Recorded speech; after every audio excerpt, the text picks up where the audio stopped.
Hello, Victoria. Thank you so much for accepting the invitation to be the star of an inspiring open interview for today's session. And as our audience get used of it, it's the focus section in which we focus on a project, event, or a person. And this time we're focusing on inspiring open women. So thank you so much, Victoria. And first of all, we want to know more about you. So please introduce yourself to our audience. Uh, Hello. First of all, thank you very much for inviting me, and I'm very happy to answer to your question. So, my name is Victoria Doronina, and I'm originally from Belarus, which is a country between Poland and Russia. And now I live in the UK. I did PhD in Edinburgh, UK, and then I worked as a postdoc. And at the moment, I'm working for Manchester Metropolitan University as a technical specialist in biology. I am also a Wikimedian,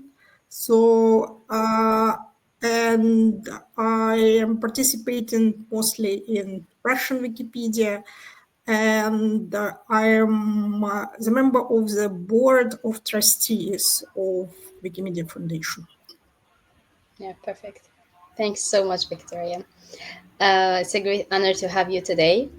And we want to start with you, the beginning of your open contributions. So, at the beginning, how did you start your open journey, or what brought you to the open movement?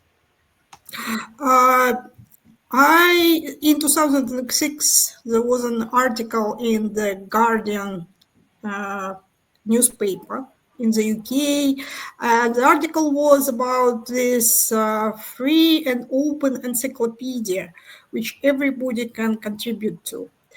And I was intrigued, how can everybody contribute to it?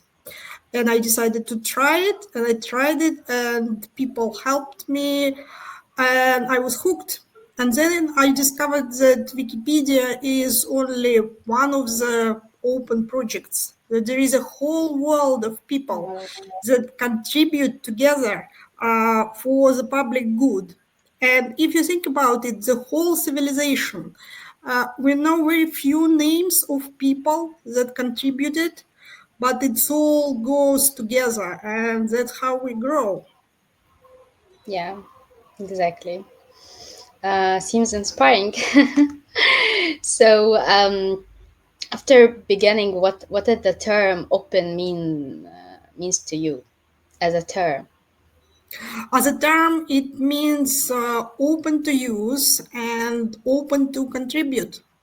So a lot of people can use it for free, and uh, first you start using it, you maybe don't even realize that it's a part of the movement, and then you start contributing. Yeah, So uh, everybody wins, no paywalls. exactly. And this is bring us to the to elaborate more what open brings to you in your personal in the personal side and in the professional one as well, or your career side.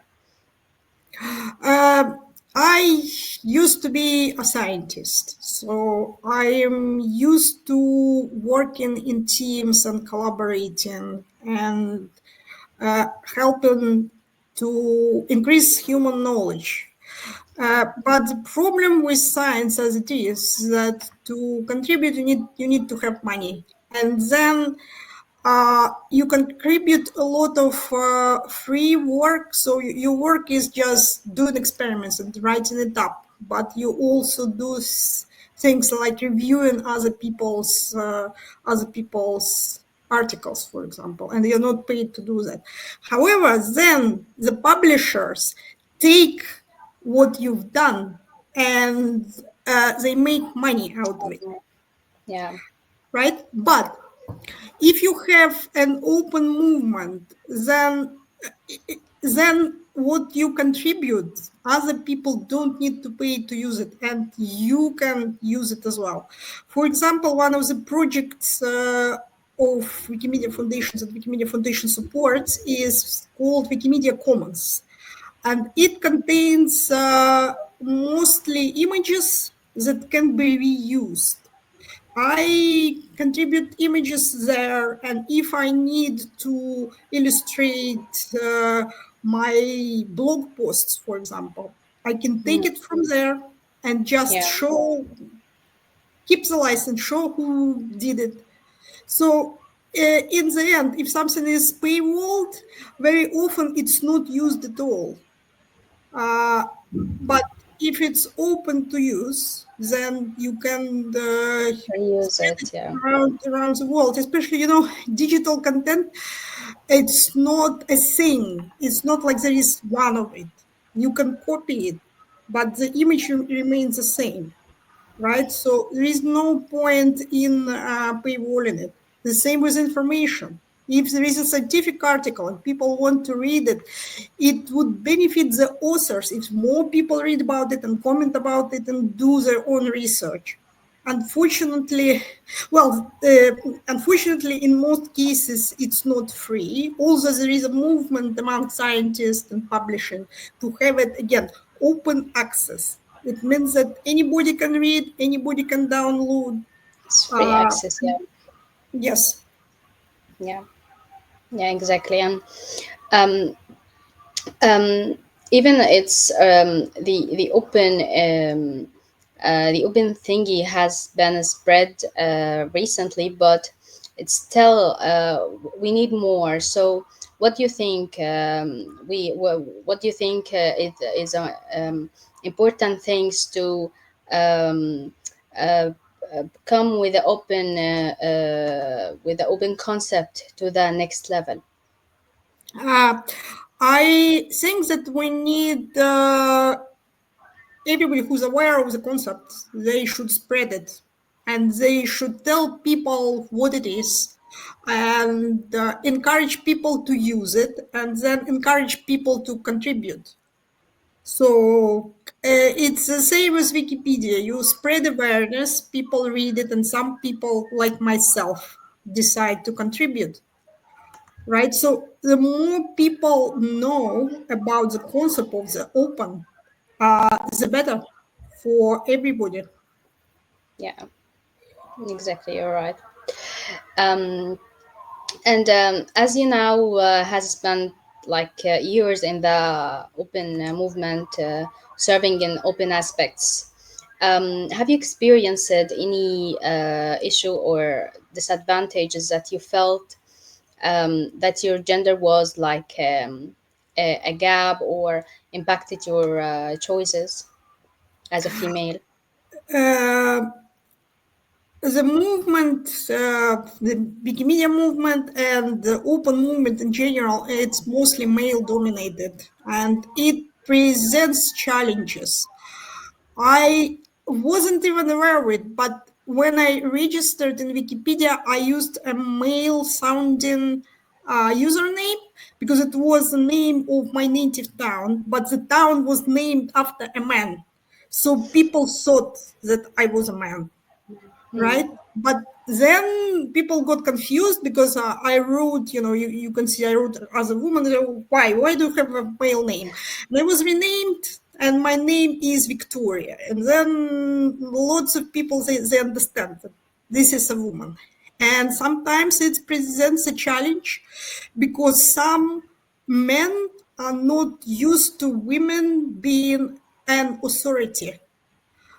For example, recently there was a dispute between two Wikipedians, and I was, as an admin, I went and wrote to the new users that, what you're doing is not correct.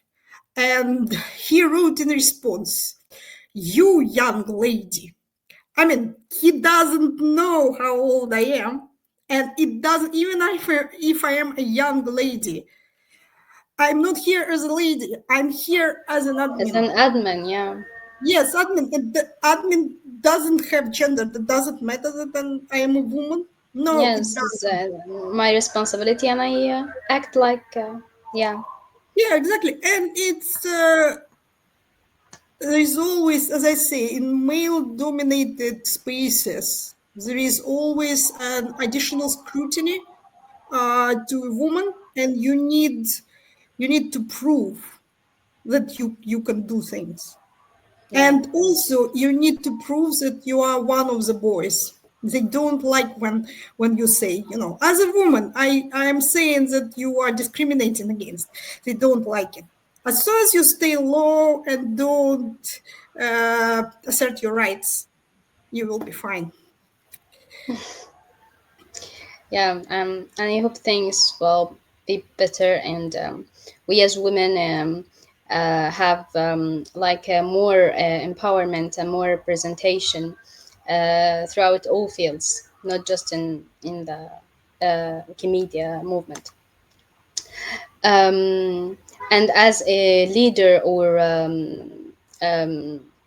like as you mentioned, you already admin in Wikipedia, and you're also one of the board of trustees now. So, in your opinion, what efforts or initiatives that that are essential and needed to ensure gender equity?